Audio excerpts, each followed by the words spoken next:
Bom, uma vez que o jornalismo empresarial é a administração de informações dentro da empresa para os públicos internos e externos, ainda é importante que o profissional que vai atuar nessa área tenha uma mudança de postura significativa em relação ao cenário em que essa atividade está inserida. Nós estamos inseridos basicamente em um processo globalizado e um processo muito mais amplo de atuação da comunicação, e é importante que o jornalista entenda que ele precisa estar no meio de um plano interdisciplinar. Isso significa abandonar aquela ideia muito tacanha, muito pequena, de que você vai trabalhar sozinho. Né? Basicamente, o que nós não fazemos em jornalismo empresarial hoje é trabalhar sozinho.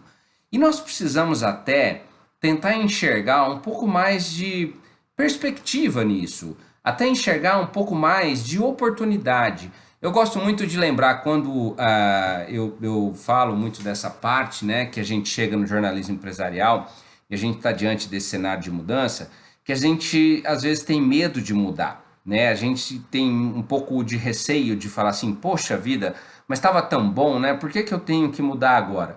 Eu lembro muito de uma história de um sitiante lá do sul de Minas que tinha uma vaquinha leiteira. A vaquinha leiteira era a joia rara dele, ela dava 40 litros de leite por dia, era uma vaca sensacional. E ela era no rebanho, assim, ela tinha mais umas 4, 5 vaquinhas, mas essa vaquinha era a joia dele, né? Dava mais de 40 litros de leite por dia. E ela era suficiente para que ele conseguisse, inclusive, bancar as contas dele no mês, juntando lá mais uma vendinha de feira, uma outra produçãozinha que ele tinha, mas basicamente essa vaquinha, então, sustentava ele, a mulher e os filhos. Né? E ele, então, tinha, assim, um amor por essa vaca que era um absurdo. Só que tinha um vizinho dele que também tinha um rebanhozinho de vaca leiteira, umas 4, 5 vaquinhas, mas que, olha, gente, nunca, nenhuma chegou perto da produção dessa única vaca do cara, né? Então, assim, esse vizinho, ele tentava, ele dava ração diferente, ele buscava outras posições, ele fazia e desfazia, mas ele não conseguia chegar na produção dessa única vaca. As vaquinhas dele davam 15, 17 litros de leite por dia, e aí, de repente, ele via aquela vaca dando 40, 45 litros, ele ficava muito nervoso. Ele começou, inclusive, a ficar muito nervoso e invejoso, a ponto de bolar um plano muito maléfico. Ele esperou que o vizinho dele fosse para a cidade, e um dia nesse dia que o vizinho foi para a cidade, ele foi lá na propriedade, atraiu a vaquinha para perto de um precipício, e a hora que essa vaquinha estava ali, bem na beiradinha assim do precipício, ele empurrou. A vaca, obviamente, caiu morta lá embaixo. E ele ficou com tanto medo na hora que ele fez isso, ele ficou tão assustado, que ele pegou também e fugiu. Ele sumiu. Ele deixou lá, deixou a esposa, deixou o sítiozinho dele e sumiu, desapareceu, né, no mundo. Quando o dono da vaca chegou, ele foi lá no estábulo, não encontrou a vaquinha. Ele foi procurar, de repente ele viu a vaca morta lá embaixo do precipício. Nossa, mas foi um desespero, ele chorava, ele deitava em cima da vaca, ele falava assim, minha vaca, minha vaquinha, meu Deus do céu, dava 40 litros de leite por dia, sustentava, não sei o quê, e chora, né? Passou a tarde chorando em cima da vaca, passou a noite, a madrugada chorando em cima da vaca. Aí no outro dia de manhã a mulher dele falou assim, ô velho, vamos levantar? Já chorou bastante essa vaca.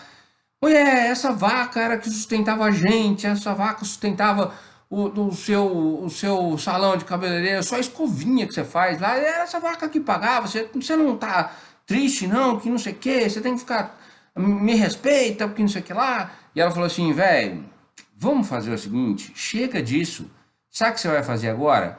Pega essa vaca, carneia essa vaca, e aproveita que essa carne tá fresca ainda e leva lá na feira hoje de manhã e vende essa carne.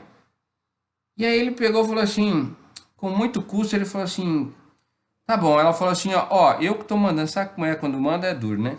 E ele pegou e fez, e foi assim. E aí, quando ele chegou na feira, com a carne da vaca, a vaca era uma vaca muito boa, a carne era bonita também, bem boa. Bom, o que aconteceu? Vendeu rapidinho. E aí ele descobriu uma coisa importante, que a carne dava mais dinheiro do que o leite. O que ele fez? Com o dinheiro daquela carne, da vaca, comprou mais 2 vacas. Mas aí 2 vacas de corte. Engordou, matou 2 vacas, vendeu, foi tirando dinheiro. E assim por diante. Não demorou muito tempo. Esse sitiantezinho virou um grande dono de frigorífico naquela região. Bom, passado um tempo, também, uns 2, 3 anos, o sitiante que tinha matado a vaca voltou ali para aquela região, atormentado pela culpa, e falou assim: eu vou lá e vou dizer para o meu vizinho que fui eu que matei a vaca dele. Chega dessa culpa na minha cabeça. E voltou. Voltou lá. Quando ele chegou, havia no lugar do sítio do amigo dele, do vizinho, um grande frigorífico. Frigorífico enorme, enorme, enorme. E ele pegou e falou assim: mas rapaz, chegou na portaria e falou assim: escuta, isso aqui não era o sítio do meu vizinho, isso aqui o que é isso, frigorífico aí?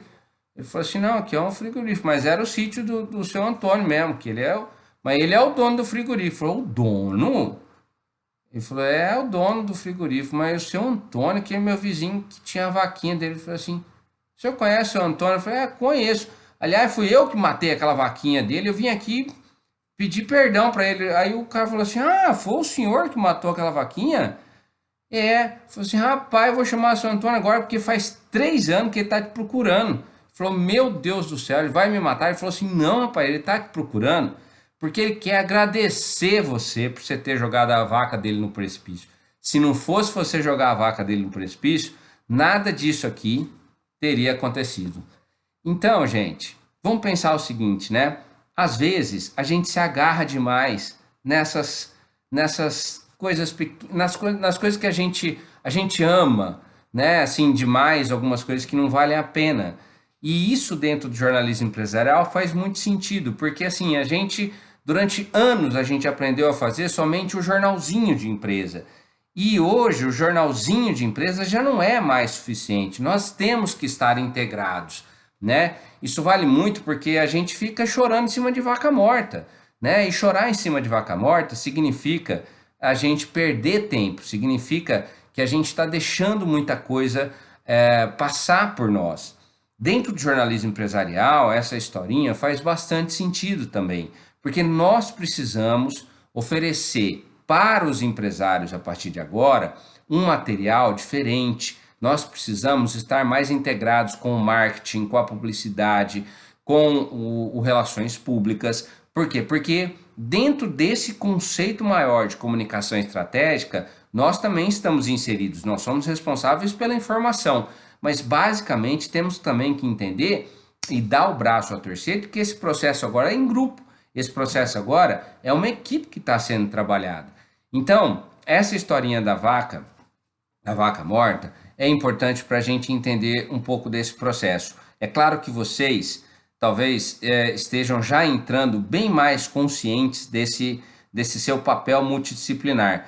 Ou às vezes não. Às vezes você vai começar a fazer um jornalzinho, vai começar a fazer uma rádio comunitária e vai esquecer que nós estamos falando de situações hoje em dia no jornalismo empresarial que já dão conta de branded content, de storytelling muito mais elaboradas, ou seja, de processos de marketing muito mais complexos do que basicamente fazer um jornalzinho e sair distribuindo por aí. Obviamente que a gente vai fazer isso também, mas não é só, ok? Então eu queria contar essa história para vocês, porque ela, na verdade, acaba representando bem o que é a figura do jornalista empresarial hoje, né? É um cara que ainda muitas vezes está chorando em cima de vacas mortas e está deixando muitas oportunidades muitas oportunidades passarem. Então isso é fundamental, a gente conseguir compreender o quanto nós podemos ser mais evoluídos, ganhar mais dinheiro, porque dentro desses processos maiores de comunicação a gente ganha mais,